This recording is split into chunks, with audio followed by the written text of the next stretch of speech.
तो शुरू करें।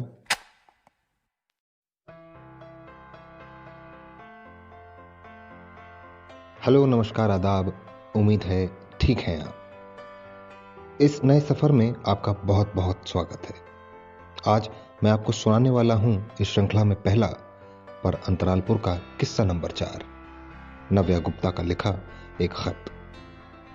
यह खत उस माँ ने लिखा है जिसने अनाथालय में बच्चे की देखभाल की, उस माँ को जिसने उसे गोद लिया।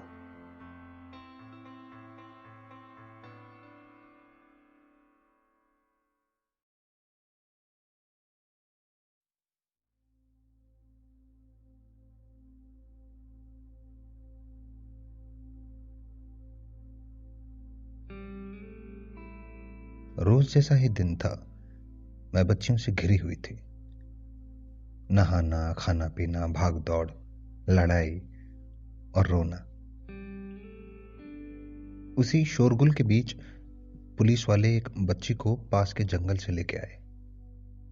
वो शायद 2-3 दिन की रही होगी। जब मैंने उसे गोद लिया तो उसकी सांसें ठीक से चल नहीं रही थीं। लगातार रोती जा रही थी, भूखी भी थी। डॉक्टर दीदी की निगरानी में थी।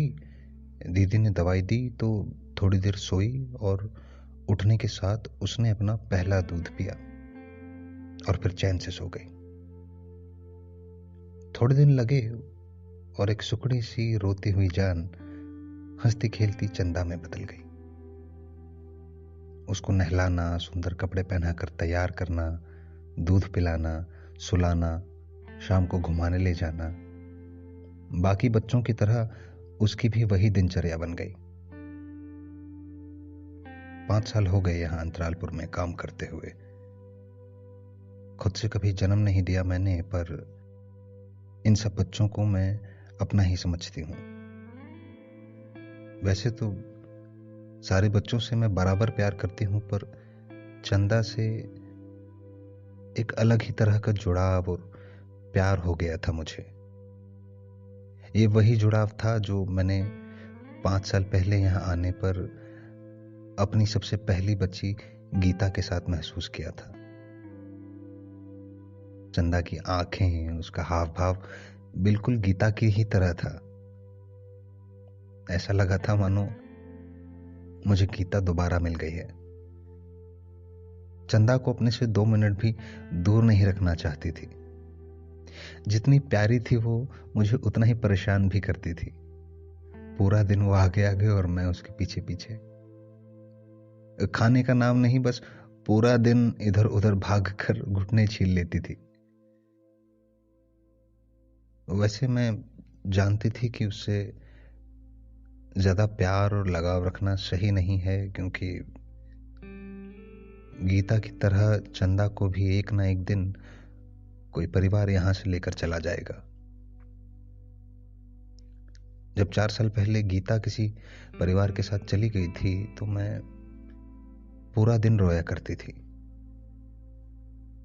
4 साल पहले वो आखिरी था जब मैंने गीता को देखा था, और ये मैं जानती हूं कि जिंदगी भर अब मैं उसे कभी देख नहीं पाऊंगी, क्योंकि जो परिवार बच्चों को लेकर जाते हैं वो कभी पलट के यहां नहीं देखते। और बच्चों को अपने यहां बिताए इस 1 साल का कोई अंदाजा ही नहीं होता। बहुत लोगों को आते देखा है मैंने, पर आप ऐसे पहले थे जिन्होंने बच्चे को ले जाने से पहले कुछ दिन यहां रुककर बच्चे को जानने का फैसला किया। मैं जानती थी कि जो हर बार होता है वही इस बार भी होगा, कि यहां से जाने पे मैं चंदा को फिर कभी देख नहीं पाऊंगी।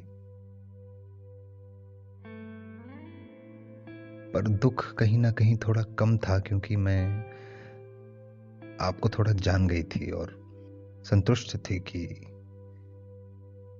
मेरी चंदा सही हाथों में जा रही है। आपने जाते वक्त चंदा को मेरे पास लाकर जो बात कही, मुझे नहीं लगता मैं आपका एहसान जिंदगी भर भूल पाऊंगी। अब जब भी मुझे चंदा की याद आती है तो मैं आपकी कही बात को याद करके खुद को दिलासा दे देती हूँ। चंदा बेटा, हम हर साल छुट्टियों में यहाँ मम्मी से मिलने आया करेंगे।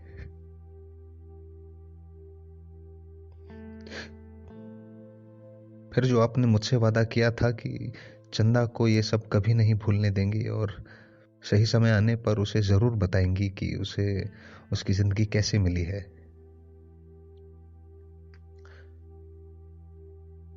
आपके चंदा को सब सच बताने वाले फैसले ने मेरी नजरों में आपकी इज्जत और बढ़ा दी है। आपके इस फैसले ने मेरी जिंदगी के एक बहुत बड़े दुख को कम किया है। बेसब्री से अगले साल का इंतजार रहेगा जब आप और चंदा हमसे यहां मिलने आएंगे। उसका ख्याल रखिएगा और अपना भी।